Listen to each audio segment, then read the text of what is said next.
Bonjour, bienvenue dans ce replay de la masterclass sur le marketing des seniors et je suis donc Frédéric Serrière. L'idée de cette masterclass, c'est de comprendre et d'échanger avec une directrice marketing d'une entreprise dont une partie où les clients sont des seniors. Ce replay fait partie de 5 replays que vous pouvez voir sur ma chaîne, retrouver sur ma chaîne YouTube ou sur le site ageeconomy.com. Aujourd'hui, on reçoit Doria Cherkaski, qui est la directrice marketing du groupe Prévoir. Bonjour Doria. Bonjour. Peut-être vous présenter, puis présenter le groupe Prévoir, et après on va parler des univers. On a plein de sujets à aborder. Les univers des seniors au niveau de l'assurance, les produits qu'on peut ajouter dans les assurances. On va parler d'une étude qualitative, donc connaître les résultats d'une étude qualitative que vous avez réalisée. Mais en premier, on voudrait savoir qui est le groupe Prévoir. Très bien. Alors, le groupe Prévoir, c'est une compagnie d'assurance qui a été créée en 1910 dans le nord de la France, avec pour objectif d'accompagner les ouvriers des mines du Nord en leur proposant des couvertures et notamment des couvertures en prévoyance. Donc aujourd'hui, on a deux modèles de distribution dans ce groupe Prévoir. C'est un premier modèle qui est basé sur un réseau salarié qui se rend au domicile des clients, donc au domicile des clients particuliers et des travailleurs non salariés, pour leur proposer des offres d'assurance de personnes. On est uniquement positionné sur l'assurance de personnes, c'est-à-dire les produits d'épargne, de prévoyance de santé. Et dans ces produits de prévoyance, on a surtout de la dépendance, de l'obsèque, de ce qu'on appelle de la vie entière, et puis de l'assurance décès, invalidité. L'autre modèle de distribution, on ne va pas en parler aujourd'hui, qui est un modèle un petit peu spécifique. C'est un modèle de distribution qu'on appelle marque blanche, c'est-à-dire qu'on est assureur de contrats d'assurance de personnes et ces produits sont distribués par le courtage, le grand courtage sur le marché français. Voilà, donc aujourd'hui, la spécificité, c'est qu'on continue à avoir ce modèle de distribution de conseillers, 450 conseillers qui sont répartis en France et qui se rendent au domicile de nos clients, sur leur lieu d'activité également ou auprès de la résidence principale. Le portefeuille de clients de Prévoir comporte beaucoup de seniors, contient beaucoup de Oui, seniors. alors on a en fait plus de la moitié de notre chiffre d'affaires qui est réalisé sur la majorité d'un portefeuille de clients seniors, puisqu'on a 61% de nos clients ont plus de 55 ans et on a 55% du chiffre d'affaires qui est réalisé sur ce portefeuille-là. La moyenne d'âge du portefeuille, elle est de 61 ans. Donc c'est assurance obsèque, assurance dépendance. Oui. Voilà, donc en fait, il y a 20 ans, on a lancé la dépendance. Donc, on est un acteur important de la dépendance. Et effectivement, les deux gros produits, en fait, en termes d'activité, c'est la dépendance et l'obsèque. Voilà, Euh, aujourd'hui, on a un positionnement très fort sur la prévoyance et on a vraiment une volonté de continuer à proposer cette offre-là, et notamment parce qu'on a une population senior importante, mais aussi on équipe d'autres segments comme les familles également. Comment est-ce que vous voyez les clients, le portefeuille senior? En fait, bon, moi, je vais avoir bientôt 55 ans, donc je vais être concerné, mais entre quelqu'un qui a 56 ans, par exemple, et quelqu'un qui a 85 ans, il y a des attentes différentes. C'est les mêmes produits, c'est les mêmes manières de les contacter. Comment ça se segmente? Alors, nous, notre modèle, hein, il est très spécifique puisque de toute façon, la relation entre prévoir, on va dire, et le client, c'est le conseiller. Et c'est vrai qu'aujourd'hui, c'est une force, notamment sur les populations seniors et sur les travailleurs non salariés, parce que quand on regarde un petit peu le marché, on est dans une orientation vers l'hyperdigitalisation. Donc, tous les distributeurs de produits d'assurance ou même les produits bancaires, parce que les banques assureurs, on peut les intégrer dans cette démarche, vont vers finalement une hyperdigitalisation et on a quand même la notion de l'humain qui disparaît de plus en plus. Et donc nous, on est effectivement dans un accompagnement au quotidien et la relation est tellement forte entre le conseiller et le client qu'il est vraiment perçu comme un assistant. On pourrait même utiliser quelquefois le terme de care manager, mais il est vraiment perçu comme un assistant personnel. Donc, il y a une personnalisation. Et effectivement, dans la démarche, on a à chaque fois une détermination du besoin du client et on a des propositions d'offres dans ce cadre-là. Est-ce qu'il y a aussi une approche par génération? Donc, il y a le sur-mesure, mais au niveau peut-être communication, au niveau global, est-ce qu'il y a des différences de communication entre les différentes générations de seniors ou alors est-ce qu'il y a un commun entre les différentes générations? Non, alors justement, ça c'est un petit peu les évolutions dans lesquelles vers lesquelles on va, et c'est pour ça qu'on a voulu notamment d'abord regarder le marché, un peu comment on adressait cette population senior sur le marché, et notamment par nos pairs, par les compagnies d'assurance et les banques aussi, parce que enfin les banques assureurs, et puis on s'est dit que justement pour vraiment être dans la démarche de traiter l'écosystème des seniors et de voir comment on pouvait les adresser, comment on pouvait communiquer, comment on pouvait les accompagner. C'est à partir de là où on a souhaité non seulement regarder le marché, mais en plus aller vers les interroger. À travers une enquête qu'on a fait en 2022 pour vraiment définir leurs préoccupations, leurs besoins et de voir comment on pouvait derrière construire des propositions de valeur, des offres, des services, comment les adresser et de voir s'il y avait des différences par génération, effectivement, de seniors dans leurs besoins et d'en définir des propositions vraiment segmentées, en fait, on va dire. Est-ce qu'on peut connaître quelques enseignements de cette étude? Oui, oui, oui, oui, bien sûr. Alors, d'abord, on a quand même, juste pour recontextualiser les choses, il faut quand même voir qu'on a, dans le benchmark qu'on a réalisé, il en sort quand même des axes de différenciation. D'abord, il y a beaucoup d'acteurs du marché qui, aujourd'hui, sont en train d'avoir des approches univers ou des approches écosystèmes. Et parallèlement, ce qui se passe, c'est que dans le contexte économique dans lequel nous sommes, on a quand même un vieillissement de la population. On a 22 millions de seniors de plus de 55 ans, donc ça va pas s'arranger, on va dire. On a un contexte économique après Covid, on a l'inflation, on a tout ce qui concerne la retraite avec toutes les lois successives, et puis et donc on a une précarisation quand même des populations seniors et notamment des retraités qui augmente.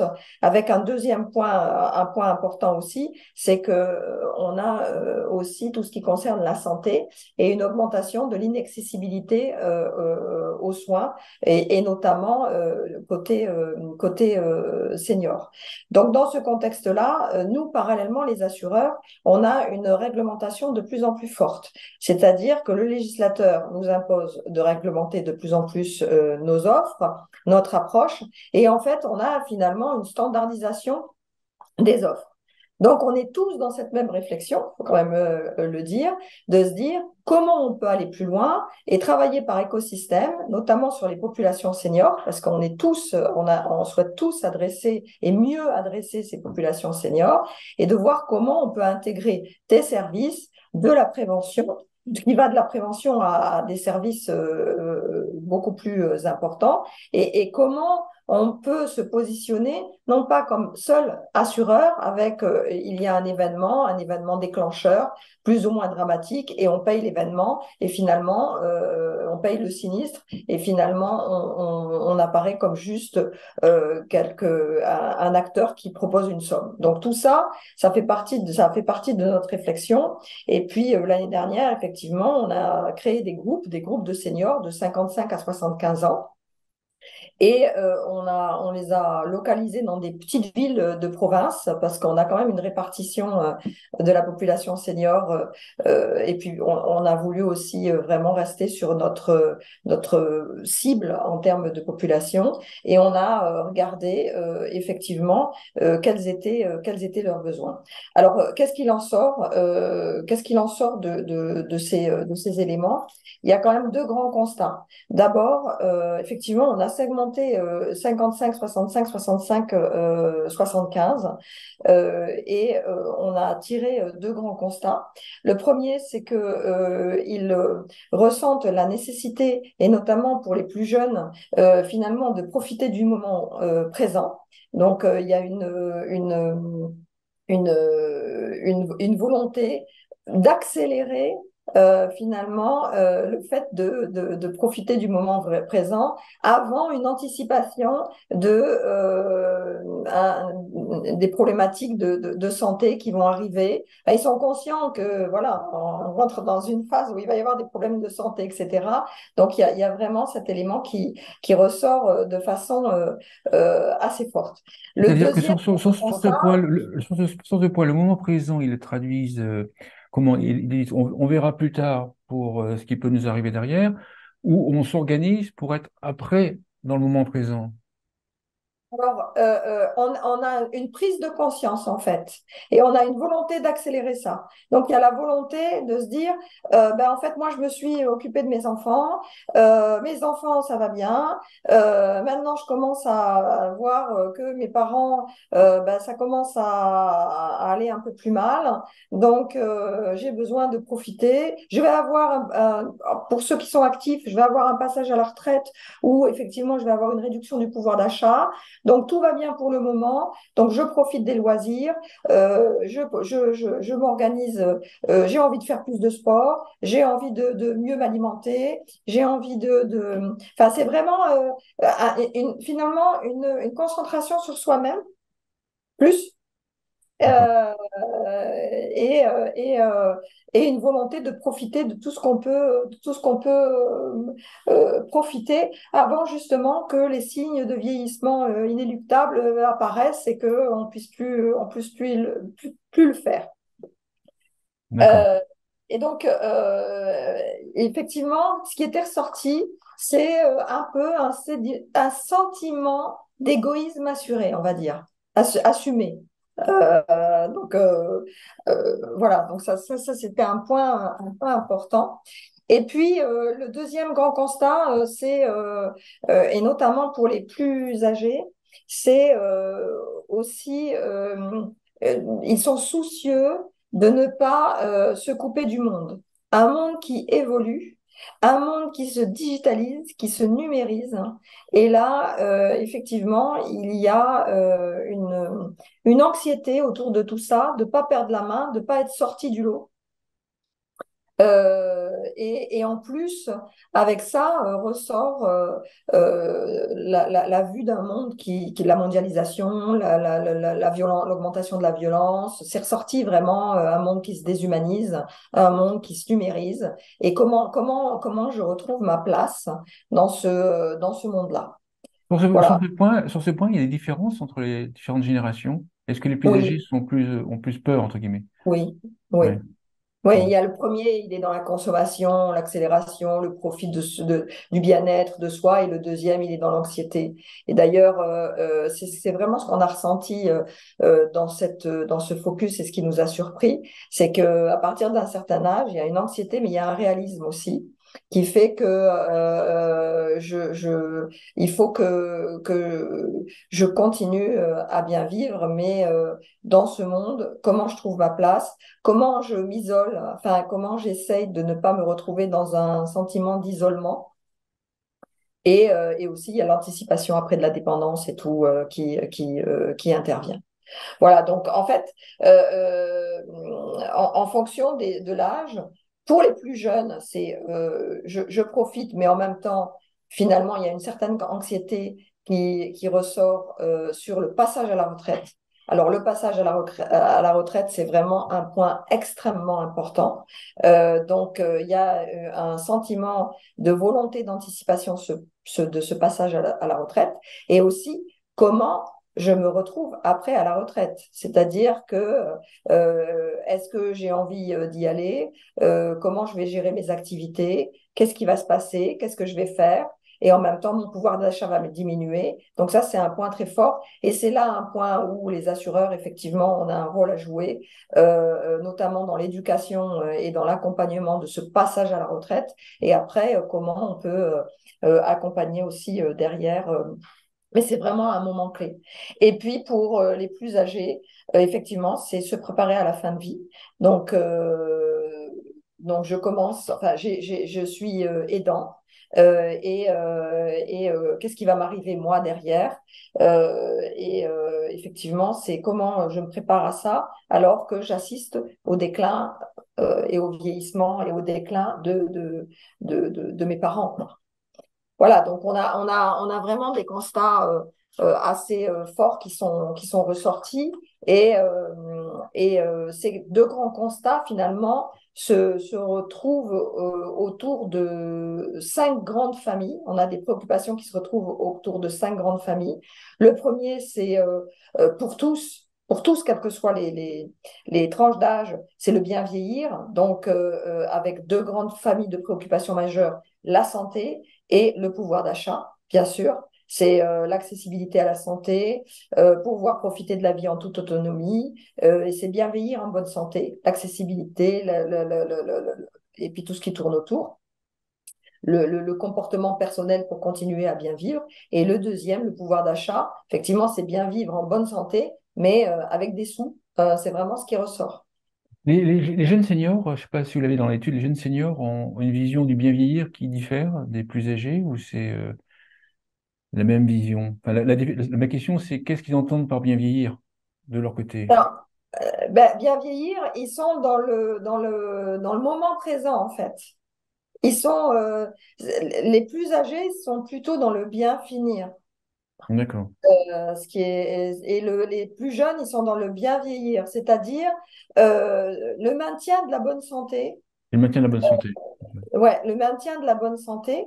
Et dans la tranche des plus âgés, c'est en fait les problèmes de santé sont là, la difficulté, le pouvoir d'achat, l'isolement par rapport à ce que je disais tout à l'heure, par rapport au contexte, mais aussi l'isolement familial, l'isolement aussi qui est très important, c'est en milieu semi-urbain ou rural, l'isolement géographique. Donc, comment je vais accéder à la santé, aux soins, si je suis tout seul. Donc ça, il y a vraiment une réalité. Et dans la deuxième tranche, dans le deuxième segment aussi, c'est quand je disais le bien finir, c'est effectivement la prise de conscience de dire si je me retrouve dans un état de dépendance, ben finalement, je réfléchis.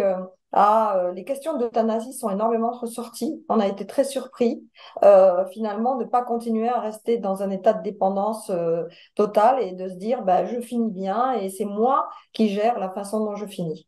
Mais à écouter, le bien finir veut dire ne pas souffrir, en fait, quelque part. Oui, oui, c'est ne pas souffrir et oui, oui, c'est vrai, c'est ça. Et donc, ça, c'est les deux premières familles. Et puis, les trois autres, bah, effectivement, comme je le disais, le passage à la retraite hein, pour les seniors encore en activité, c'est vraiment un point, une vraie préoccupation. Puis en plus, c'est vrai que aujourd'hui, par la montée par toutes les réformes de retraite et puis par la montée de la retraite par capitalisation, voilà, ça augmente la préoccupation. Et d'ailleurs, on le voit sur nos sites ou quand on est contacté ou quand on a des sites spécialisés sur la retraite, la première préoccupation, c'est à quel âge je pars à la retraite et combien je vais toucher à ma retraite. Ça, c'est les deux grandes préoccupations. Et puis, la troisième famille, c'est la réussite des enfants et le bien-être de la famille. Il y a quand même une préoccupation, mes enfants sont heureux, en bonne santé, et aussi je m'occupe de l'organisation et du bien vieillir de mes aînés. Et le quatrième, c'est comment je réponds, le cinquième, le dernier, pardon, c'est comment je me retrouve, donc il y a un environnement anxiogène et comment je trouve ma place dans cet environnement. Donc voilà, c'est vraiment ce qu'on a défini comme grande famille à partir des constats qu'on a pu réaliser à travers ce focus. Puis après, dans une deuxième étape, on leur a demandé aussi quelle était pour eux l'offre idéale et comment ils voyaient les éléments par rapport à ça. Et en fait, on en revient à ce que je disais tout à l'heure, c'est leur permettre de pouvoir les accompagner dans le passage à la retraite, et puis aussi après comment les accompagner dans tout ce qui concerne le bien vieillir. Donc on reste sur ces deux gros pôles euh, finalement qui sont assez forts dans la démarche et dans le rôle qu'on peut jouer, nous. Par rapport à toutes ces données, ces situations, puis ces envies, ces besoins, les seniors jugent légitime un assureur d'apporter des réponses.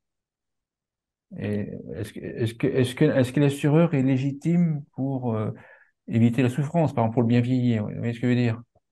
Est-ce que, voilà, la légitimité de l'assureur, voilà, c'est ça. La légitimité, alors justement, alors la légitimité de l'assureur, en fait, c'est vrai que ça fait partie des choses qu'il faut qu'on mesure avec cette approche-là.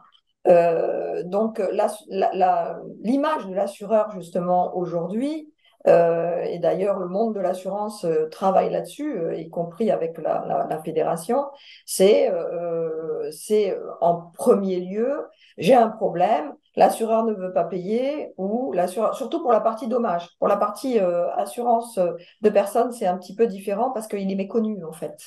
L'assureur n'est connu qu'à travers la notion de l'assurance auto, l'assurance habitation, même l'assurance vie. Aujourd'hui, c'est pas perçu comme un produit d'assurance, mais c'est perçu comme un produit bancaire. Mm. Euh, et, euh, et donc, c'est vrai que la perception de l'assureur est différente. Maintenant, quand on apporte quand on le voit par exemple par rapport à notre modèle de distribution où l'assureur est là et accompagne finalement les personnes dans leur démarche, que la relation de confiance s'installe, elle est très très forte. Donc, c'est difficile de répondre à cette question. D'abord, il faudrait le mesurer et c'est intéressant à mesurer. Et il faut le mesurer même par type de solution qu'on peut proposer. Bien sûr, Euh, bien sûr. mais en tout cas, une chose est sûre, c'est que on attend de l'assureur qu'il explique et qu'il accompagne. Et même quand on dit on a un problème et l'assureur ne paye pas, si l'assureur se met dans une position d'accompagner, d'expliquer, d'être plus pédagogique et vraiment d'apporter de la valeur à ce qu'il fait, plus que uniquement, comme il est perçu, c'est le montant de la somme qui va être versée en fait finalement au moment où il y a un problème, et encore elle n'est pas versée tout de suite parce que c'est un irritant si elle n'est pas versée tout de suite. Ben ça pourra aider finalement les assurés, nos clients, et puis nous aussi, on pourra aller plus loin dans notre démarche. En tout cas, ce qui n'est pas perçu, c'est qu'on a quand même un rôle sociétal. S'il n'y avait pas d'assurance, on ne pourrait pas accéder à la propriété, on ne pourrait pas être continuer effectivement si on a un problème d'invalidité, si on a un problème de décès pour les familles, si on veut acheter, comme je l'ai dit, un bien immobilier. Enfin, finalement, on est tous autour de nous, on est tous touchés par une problématique qui est en lien avec l'assurance. Et ça, c'est vrai que c'est pas perçu, c'est pas encore bien perçu. C'est nous, notre travail à faire là-dessus, il est important. Une des prochaines étapes, c'est d'imaginer les solutions. Comment ça se passe? Comment est-ce que le groupe Préboire, on imagine les solutions? On part des seniors, on part d'où en fait? Alors, on est parti des seniors et on a besoin d'aller plus loin dans notre démarche d'univers parce que là, effectivement, ce sont ce qu'on appelle des enquêtes quali. et des focus group. Donc, il faut qu'on affirme ces univers de besoins. Donc, on a besoin de réaliser des enquêtes quantitatives là-dessus et on a besoin de travailler avec nos conseillers, avec des clients et avec des prestataires aussi qui interviennent dans l'écosystème des seniors pour construire cette proposition de valeur et construire euh, toute cette offre qui nous permettra d'agréger un certain nombre de services qui seront proposés à nos clients. Ce qui est très important quand même, hein, c'est que aujourd'hui, dans nos offres, les assureurs, et on a tous, à travers nos assurances, à travers même nos cartes bancaires, à travers un certain nombre de produits que nous avons tous dans nos offres des services qui sont proposés et que nous ne connaissons pas et que nous n'utilisons pas. C'est pas nouveau. Nous, dans nos offres, notamment nos offres de dépendance, d'obsèques, de santé, de prévoyance, on a des assistances qui sont intégrées et qui aident les personnes et qui peuvent aider les personnes au quotidien dans leur démarche quand ils ont un problème. Sauf que là aussi, on a un rôle important à plus communiquer là-dessus et plus le mettre en avant, mais en tout cas, on en a. Et en fait, aujourd'hui, notre démarche, c'est d'aller plus loin. C'est de ne pas uniquement finalement se retrouver avec des offres d'assistance qui sont importantes et qui sont peu utilisées et d'ailleurs qui coûtent quasiment rien dans nos produits. Et si on les mais si on représentait le coût que ça représente, si on allait les chercher nous-mêmes sans les avoir dans ces produits, ce serait pas possible. D'y aller, ça coûterait trop cher. Donc aujourd'hui, nous, on veut d'aller plus loin. On veut vraiment se positionner sur les seniors comme un, je l'ai dit tout à l'heure, comme un care manager, c'est-à-dire essayer d'agréger un certain nombre de services qui sont vraiment des services pertinents. Et c'est ça qui est important. L'objectif n'est pas de mettre une liste à la Prévert de services, mais vraiment d'avoir des services pertinents et de surtout essayer de les centraliser à un endroit pour faire en sorte que, en cas de problématique, toutes les problématiques qu'on peut avoir quand on est senior, avec toutes les problématiques autour de sa famille, en tant qu'aide aux aidants, en tant qu'accessibilité à la santé, enfin, vraiment tout ce qu'il peut y avoir en tant que effectivement problématiques concernant la retraite, d'essayer de les regrouper, de voir comment on peut aussi plateformiser les choses, mais en même temps qu'ils soient pertinents et qu'on puisse les utiliser derrière. Donc, on a un rôle de facilitateur à mettre en place. C'est compliqué. C'est pour ça on a tous fait des tentatives. On n'a pas encore trouvé la solution idéale. Donc, c'est important de bien le mesurer avant de le lancer. Il y a des services qui seront inclus dans les assurances, puis il y a des services, j'imagine, qui seront payés en Oui, plus. oui. Est-ce qu'on peut un peu détailler ça? C'est en fait comment est-ce que vous faites pour savoir quel service va être inclus? Bon, j'imagine un petit peu la réponse, mais et quels services ils seront en plus? Parce il y a un cadre réglementaire, si j'ai compris. On peut pas proposer. Il y a des services qui pourront pas être proposés au sein même de l'assurance Ah parce oui. que Alors, parce qu'il y a, parce qu'il y a une réglementation à respecter. Puis après, il y a des services qui ne seront pas assurantiels parce que beaucoup vont les utiliser. J'imagine. exactement. Exactement. Aujourd'hui, par exemple, les services que nous avons dans nos offres, alors c'est très large, mais ça reste des services, souvent d'ailleurs, la première utilisation de l'ensemble des services qui sont proposés, quels que soient les cas d'ailleurs, la prestation la plus utilisée, c'est tout ce qui concerne l'aide à domicile. Ça, c'est très important, quelles que soient les populations d'ailleurs. C'est l'aide ménagère, c'est l'accompagnement des enfants en cas d'hospitalisation, c'est le transport de la personne. Il y a énormément de services qui sont déjà intégrés dans les offres du marché, à travers des partenariats qui sont montés avec des gros assisteurs de la place de marché que l'on peut utiliser. Demain, l'objectif, c'est d'aller plus loin et de dire effectivement ce qui existe déjà aussi, mais dans d'autres organismes. Par exemple, si je prends l'exemple d'un groupe d'assurance qui a mis en place ça et qui a travaillé l'univers des seniors d'ailleurs, ce groupe a recensé toutes les activités qui existaient dans leur compagnie d'assurance, enfin dans ce groupe. Et ça pouvait être l'aménagement. Ils étaient par exemple, ils avaient une compagnie de transport d'ambulance. Ils avaient une compagnie qui était sur l'immobilier. Donc, ça peut être comment j'aménage effectivement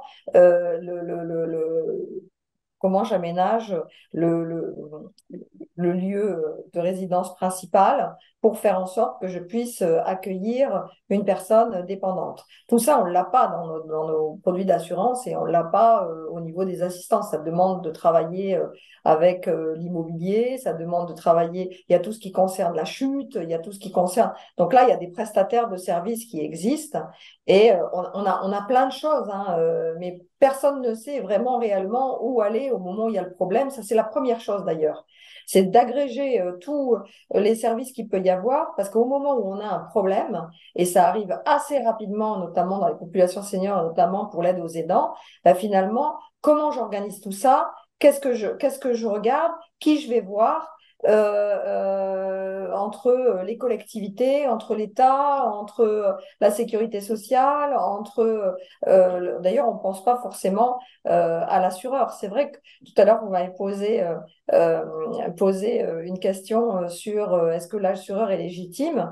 Moi, je sais que j'avais travaillé sur une enquête précédemment sur la légitimité, mais sur d'autres domaines. Et en fait, finalement, ce qui ressortait en termes de première entité légitime, c'était l'État. Tout le monde compte sur l'État. C'était vraiment ce qui ressortait. Et donc, en fait, c'est comment on arrive aussi à mettre à disposition tout ça à nos clients pour faire en sorte qu'on leur facilite la vie aussi au moment où il y a l'événement déclencheur grave, surtout qui est problématique et plus ou moins grave.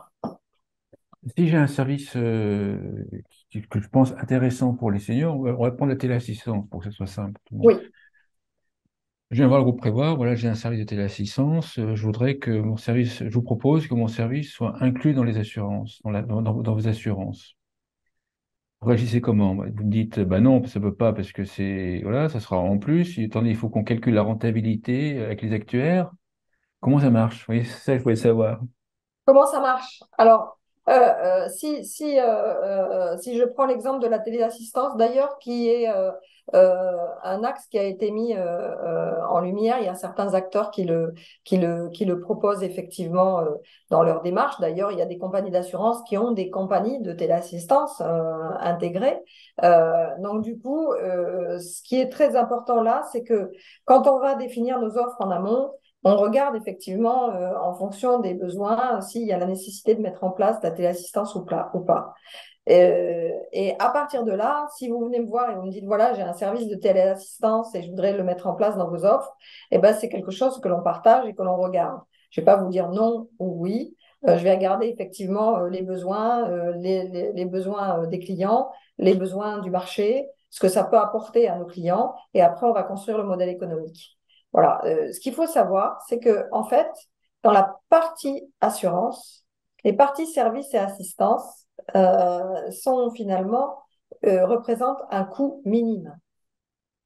Et le problématique des services que nous avons, c'est qu'en France, nous ne sommes pas prêts. Le consommateur n'est pas prêt à payer le service au vrai prix du service.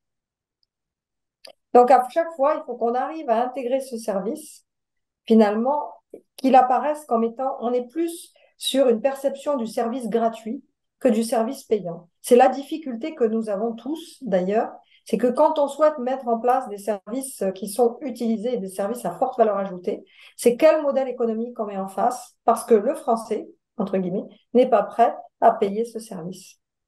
Si je reprends mon système de téléassistance, et puis le modèle économique, en fait, comment ça se passe, en fait, pour définir un modèle économique? Est-ce qu'il faut déjà une base installée? Combien de temps ça prend? Vous voyez ce que je veux dire? Comment est-ce que vous, comment vous le créez si je viens qu'un système qui est un peu innovant? Alors, c'est vraiment, si on estime qu'on a besoin de ce service-là et qu'il est important et que il est pertinent pour nos clients, parce que nous sommes sollicités avec autant de services qu'il existe sur le marché pour tout. Tout, Voilà, c'est ça, c'est là que je voulais en venir. C'est bien ça, sûr, c'est ça. et c'est la difficulté. C'est pour ça que nous, la volonté de construire quelque chose qui agrège un certain nombre de services, qui permet à ces services de vivre finalement en autonomie, mais en même temps, on les regroupe autour d'une plateforme où là, nous, on a un rôle d'agrégateur et de proposition de l'ensemble des services pour faciliter la vie. C'est quelque chose d'assez important et ça fait travailler le modèle économique différemment. Euh, donc, à partir du moment où on définit que ce service est important, tout dépend de la façon dont on va le construire. Soit on l'inclut dans nos offres, soit on le propose en option. Pour l'instant, c'est comme ça qu'on fait les choses. Donc, en fait, finalement, c'est ou l'inclusion ou l'option. Évidemment, les deux ne sont pas, les deux ne sont pas, on va dire, tarifés de la même façon. Le modèle économique n'est pas différent. Quand c'est en inclusion, ça coûte moins cher aux consommateurs parce que c'est systématiquement proposé, mais en même temps, derrière, la difficulté, c'est de faire en sorte que ça reste pertinent et que ce soit pas une liste à l'après-vert et ça se retrouve pas dans une liste à l'après-vert de services qui sont pas utilisés. Et puis quand il est mis en option, souvent ce qui arrive, je vais être complètement transparente, c'est que l'offre assurantielle est proposée, le socle est proposé, et l'option, comme c'est un coût supplémentaire, eh ben, c'est plus difficile et donc c'est moins proposé.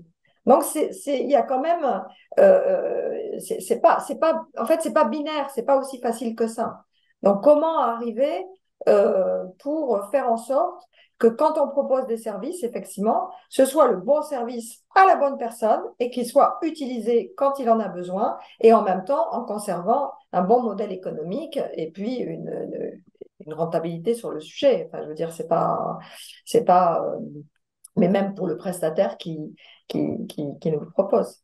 Oui, mais c'est le bon modèle économique, c'est un service, si bien compris, enfin, si je comprends bien, c'est un service qui est pas trop utilisé, parce qu'effectivement, là, ça dégrade le modèle économique, mais qui est quand même utilisé, C'est juste milieu, c'est juste milieu, effectivement. ça. Et C'est ça juste se calcule, et ça, avec des innovations, ça se calcule facilement, enfin, parce que là, tout à l'heure, j'ai cité l'exemple de la téléassistance. Il commence à y avoir au niveau européen des très grosses études.